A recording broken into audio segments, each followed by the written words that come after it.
Good afternoon, and welcome to the July edition of Good News Friday.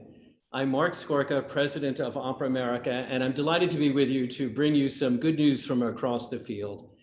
We want to end the week on an upbeat note with our friends and colleagues and to celebrate some of the excellent work that's happening across our country that keeps the art form and the industry moving forward. So thank you for being with us and welcome. My first good news item is that I'm zooming to you from the National Opera Center here in New York. No, we're not open for business and the staff are still working remotely, but we are busy developing reopening scenarios and plans, and we'll keep you posted of our progress. After months away, it's very good to be home, and to be home with, of course, masks, gloves, proper procedures, and an abundance of caution. And I encourage everyone to follow those thoughts. The good news, though, for today starts with the announcement of our grant awards, the latest round, the 2020 commissioning grants from our Opera Grants for Female Composers program.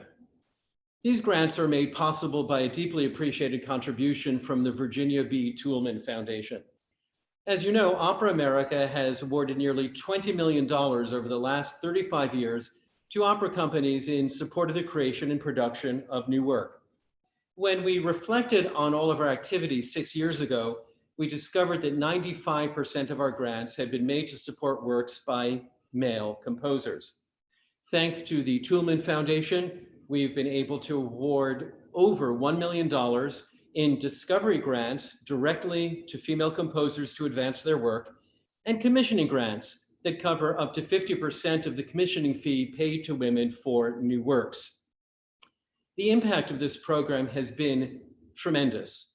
In the last round of our repertoire development grants, which are not at all determined by gender, but just repertoire development grants to support workshops of new works, 50% of all the proposals were by female composers, and half of the grants awarded were to female composers, just as it should be. So on to this year's commissioning grant recipients. Now this is going to be a little bit like the Academy Awards as I read the names of the companies and the operas, so stick with me. The first is to the American Opera Project for Precipice by composer Rima Fond and librettist Karen Fisher. Beth Morrison Projects for In Our Daughter's Eyes by composer Du Yun and librettist Michael Joseph McQuilkin. Boston Lyric Opera for The Desert Inn by composer Ellen Reed and librettist Christopher Oscar Pena. Guerrilla Opera for Her, Alive, Undead by composer librettist Emily Koh. And To Hear for A Practical Breviary, Terce by composer librettist Heather Christian.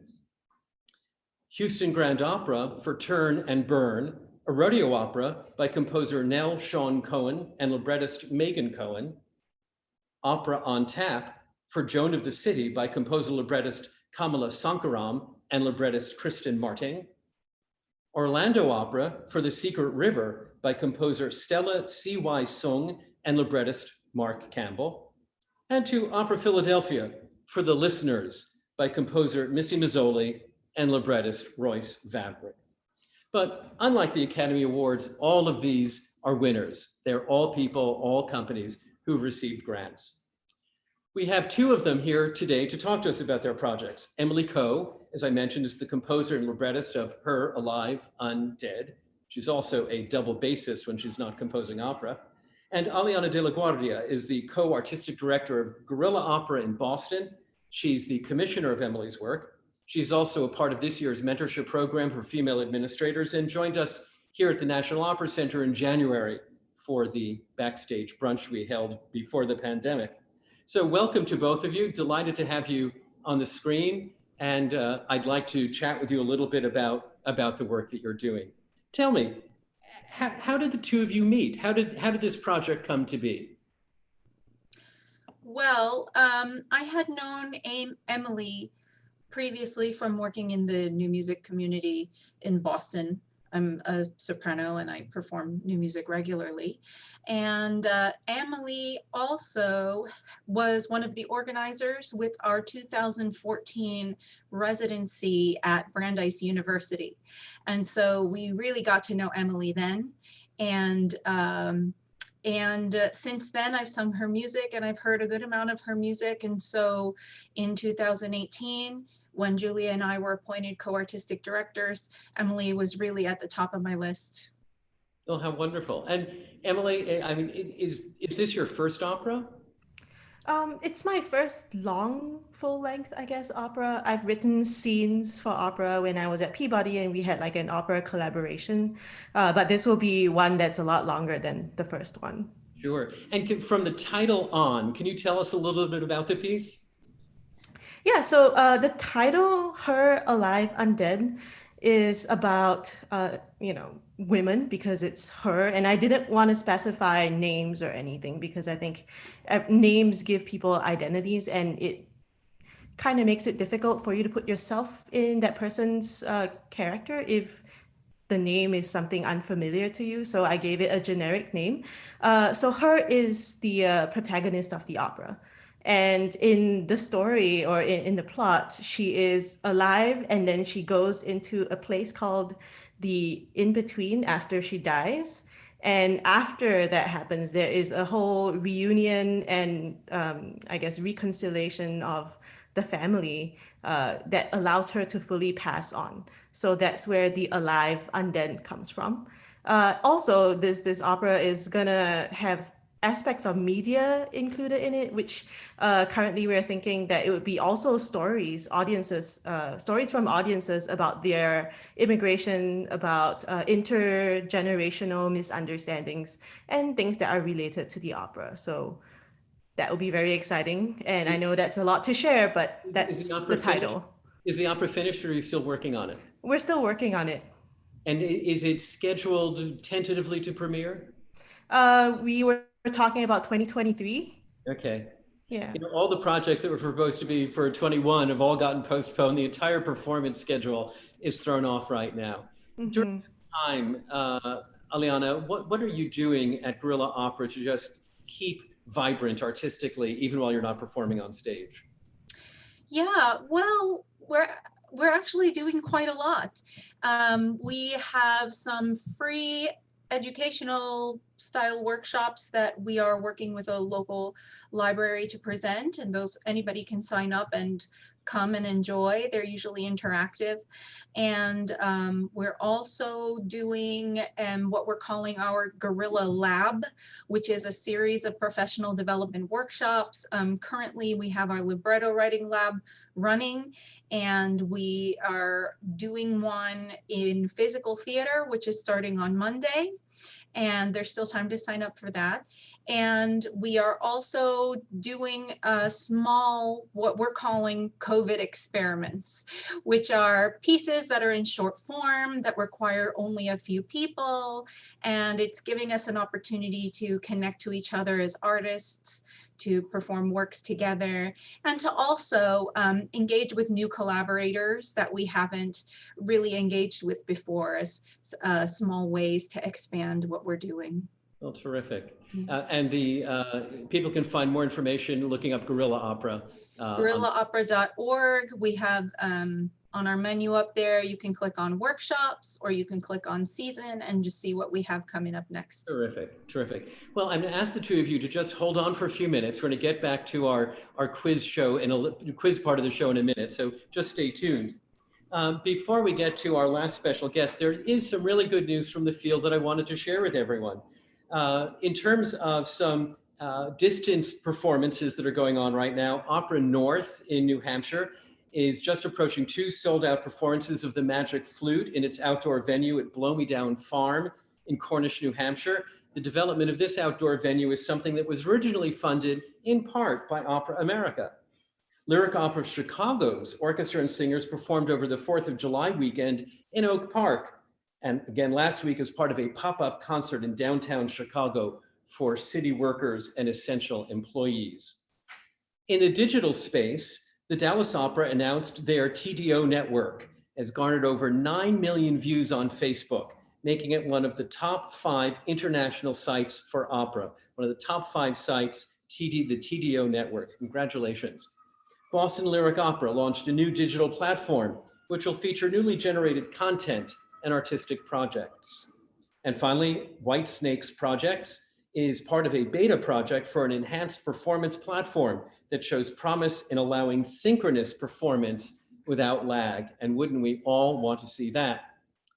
There's been some good news in the realm of fundraising as well. Long Beach Opera was approached this spring by two foundations that don't normally support the company or the arts. These foundations are focused largely on education. They were really impressed by Long Beach Opera's educational online content, invited proposals, and together wound up giving $90,000 to Long Beach Opera. Congratulations. Livermore Valley Opera, a 29-year-old company with a budget of just under $500,000, launched its first ever online fundraising campaign. The goal was to raise $20,000 in 20 days, and they did it in 16. Another donor put forward a match, and in the end, they reached $40,000, nearly 10% of their annual budget in the first ever online fundraising effort. Congratulations. And finally, two milestones for leaders I'd like to acknowledge. First, in our last Good News Friday, I forgot to congratulate Nicole Paimon on her 10 years with Opera Parallel. She was on my list and I skipped over her name and I apologize. And we're delighted that Claire Buravac has been named General Director Designate of New Orleans Opera, making her the first woman to head that company. Like Matthew Shilvak at San Francisco Opera, Claire was an outstanding participant in Opera America's original fellowship program. So you can check our social media for more information on these projects, and please keep us informed of any good news you want to share with us. You can email us at goodnews@operaamerica.org. So on to our final and very important news item. I want to welcome librettist Mark Campbell. You know his work very well, including the Pulitzer Prize winning Silent Night, the Grammy Award winning The Revolution of Steve Jobs, and As One, the most produced new American opera for the last 3 years running. Welcome, Mark. Hi. In our first Good News Friday in May, we shared the moving video performance of Light Shall Lift Us with over 100 artists from across the field. It's a project you developed with composer Paul Moravec, who was the composer of the music. And this video has been seen by over 134,000 people. It is the most viewed video Opera America has ever had on its social media. And I want to thank you for being the great energy behind that. You've been an amazing advocate for libretto writing and for librettists. I wanted to ask you, when did you first learn what a librettist was? And when did you decide you wanted to become one? I think I'm still learning it. I was a lyricist for musical theater, and then in about 2001, John Musto asked me to write an opera, and Laura Lee Everett was in on all that. And that was Volpone for Wolf Trap Opera, and I love the form. I love where the form can go. I love what the form can be, and I don't know. I just finished my 38th opera libretto, so I'm still trying to get it right. Well, you know, you have written some masterful libretti, and we're just so glad that you are, you know, bringing words to our art form, words that matter, words that resonate with the world around us. Thank you. You approached me 6 months ago with an idea, and we talked about it over dinner, and it's just such a pleasure to formally announce the Campbell Opera Librettist Prize.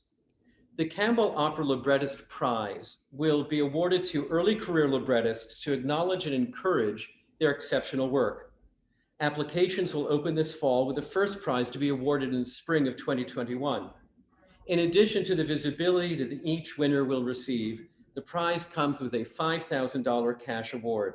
This is the first program of its kind. It is the only award given to a librettist in recognition of achievement and the potential for a sustained contribution to our art form. All of this made possible by your generosity, Mark. We are profoundly honored to be able to bring this idea to life and to really continue to raise the librettist in stature as part of the opera enterprise. Thank you for making this possible. Of course. What is it that inspired you to bring this idea forward? Well, I had years ago, in several centuries ago, I had received an award called the Kleeman Foundation Award for for lyrics. And that's when I was a lyricist, solely a lyricist. And it was given to me by Steve Sondheim, and it meant a lot to me. And I'm kind of at the point of my career where I started thinking about what can I do to raise the profile of librettists in this business. As you know, I can be obnoxious about that, demanding credit for librettists whenever I can.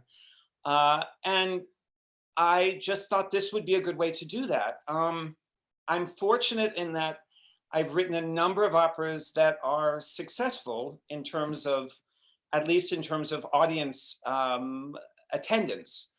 And like The Shining and Revolution of Steve Jobs and Silent Night and Sanctuary Road, which is being turned into an opera. And I just thought, I'm getting a little bit of money. I'm not wealthy by any stretch of the imagination, but I thought, what could I do with this little bit of money that I have that would help the business move forward? And that's how it started. Mark, it's incredible. You are an inspiration, and I really appreciate it. And not only are you raising the awareness of librettists, but you're also raising money for artists in the meantime. And I think the next benefit that you're organizing is for Broadway Cares. Could you tell us a little bit about that? Yeah, I've been writing, but I've also noticed, as we all have, how much singers and performers are really suffering during this time. And it's our job to lift them up right now. And we should be probably doing a little bit more than we are in the business, but that's, you know how I am. I can't help but criticize. I am doing this benefit for Broadway Cares, Equity Fights AIDS, Coronavirus, Emergency Assistance Fund, the longest title ever. And it's a benefit for singers. And the problem with Broadway Cares is that everyone thinks that it's just for Broadway. It's for opera singers. So there will be assistance for opera singers in this benefit. And I'm really excited because we're performing a show I wrote years ago that premiered at New York Theater Workshop in 2005 called Songs from an Unmade Bed. And it's a one-man show, so it's perfect for now. And B.D. Wong is putting this thing together with his husband, Reichert Schnorr. And they've created this beautiful version of this musical theater piece. I wrote it with 18 different composers. And it premieres on August 10th at 7 p.m. And you can find more information about how to support it, how to participate at the Broadway Cares website? Yep, you just go to Broadway Cares, you'll find it. I've been working on the promotional materials today, actually. That's great. I'm very excited about it. And it's August 10 that it premieres. Yeah. That's great. Mark, again, inspiring, and thank you for that. August 10, Broadway Cares. We'll be with you. So we're going to bring everyone back on screen now because we get to our quiz show part of the game. But today it's not a quiz show, it's the match game. And we invite everybody who is watching this, you can participate in the chat, you can answer the questions, but I have a question for each of our guests, and they will write an answer, and the other two guests will try to guess what their answer is. So they have paper and they have pens, and all of you have a keyboard and can enter your answers. And wine. Please, we don't keep score, at least not officially. There's no right or wrong. There are no winners. Let's go. So the first one is for Emily. You've just finished a new opera with an unexpected twist. Instead of making the tenor sing high C's in the love duet, he must what? Instead of making the tenor sing high C's, he must what? Let's write down your answers. Emily, what's your answer? He must do a somersault. Okay, I know a few tenors who could. Aliana, what did you answer? He must do a squag. And Mark? Well, I think Emily gets the award for being able to spell somersault, which is a word that I've never been able to spell. So congratulations on that. For Mark, your composer and producer are waiting for you to deliver the first draft of a new libretto, but you're stuck with writer's block. Instead of hitting your head on the desk, You decide to what? Instead of hitting your head on the desk, you decide to, Mark, what's your answer? Mine? Yep. Okay. Are they ready? Okay. You decide to drink. I thought you might say you decide to take a swim. I Aliana, almost did that. I almost did that. And then I thought, I know my audience. which one do you do more frequently, swim or drink? You can do both at the same time, And That's drown. true. or you can swim in your drink. Aliana, what was your answer? Go for a swim. Oh, damn. Emily, how about you? Develop a new cocktail. It's somewhere between the two. That's They a winner. know their customer. They know their customer. Okay, for Aliana, it's the producer's nightmare. Your leads have laryngitis, moths got into the costume rack, and your show opens in 2 days. You make a plan to save the production. Step one is, you make a plan to save the production. Step one is, and I don't think you're allowed to say drink or go for a swim. What's your answer? Scream. Okay, that's very operatic. That's nice. Mr. Campbell, what was yours? Well, ever the professional. Oh, I love it. Emily? The entire Question number 4. This one's for Emily. You've just finished writing the score for a new opera and you're getting ready for a workshop. Before you send the score out to everyone, though, you must first what? Before you send the score out to everyone, you must first blank. We have it all? Okay, Emily, your answer. Post it on Instagram. Oh, brave one. Aliana, do a dance. Oh my God. Yeah. Whoa! Is that a point if we match with each other? Yes, exactly. I'm sure it is. We'll just make it. So back to Mark. Every project is like a new romance. And like a romance, one must blank to keep the fire burning. Every project is like a new romance, and like a romance, one must blank to keep the fire burning. Your answer? Oh, one must love. One must love. Emily, how about you? What's your answer? Make bold move. Okay. Aliana? Cuddle. Aw. These are all three the same thing, by the way. You know, they're very close. They're very close. The last question, and I hope everyone's putting answers in chat. Aliana, this is for you. Let's say you've decided to commission a new piece about the great toilet paper scare of 2020. It's titled what? What's the opera called that is a piece about the great toilet paper scare of 2020? Ready? Ready. Can't Spare a Square. Aw. Very good. Very good. Seinfeld fans. Mark? Well, I had two choices. One was Great Scott, but it's already taken. So, this is kind of lewd, but yeah. One was Wipe Out. Yeah. Okay. And Emily? Beat or bust. Oh my God, I almost saw Biden or bust. Oh. Which Oh, that is funny. Well, thank you for playing our silly game. It's nice to end the day, at least here on the East Coast, end the day with a couple of laughs. But we always close with a video. And what we want to do is close with an excerpt from As One of the most successful works supported by the Opera Grants for Female Composers program. The score by Laura Kaminsky, and libretto by Kimberly Reed and Mark Campbell.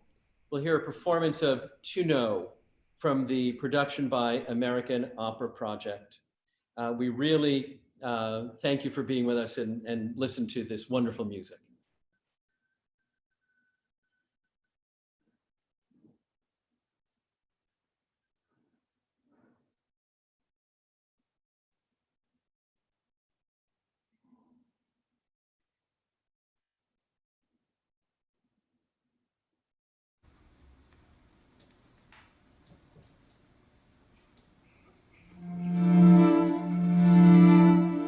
When I see her on TV, there she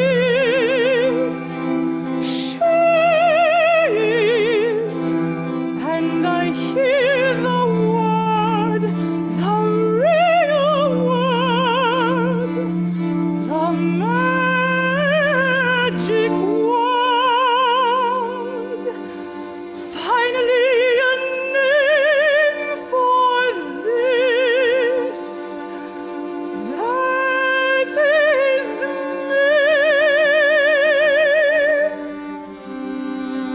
That is my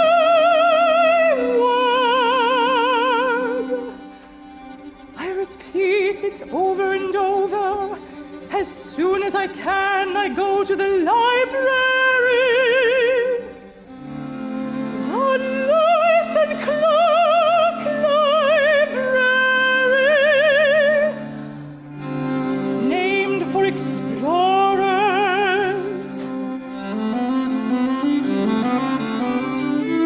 When the coast is clear, I creep to the card catalog, thumb through the cards, my hands trembling. Transatlantic travel, further transfiguration, further Transylvania, to and there it is, the word, the magic word, typed on a yellowing card. I grab a book with the magic word and hide it in another book and slip to the darkest corner of Lewis and Clark.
Just to know,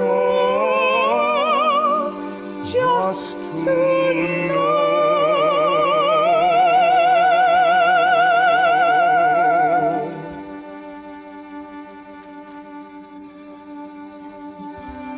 I return to Lewis and Clark many times and hide new books in the same old one.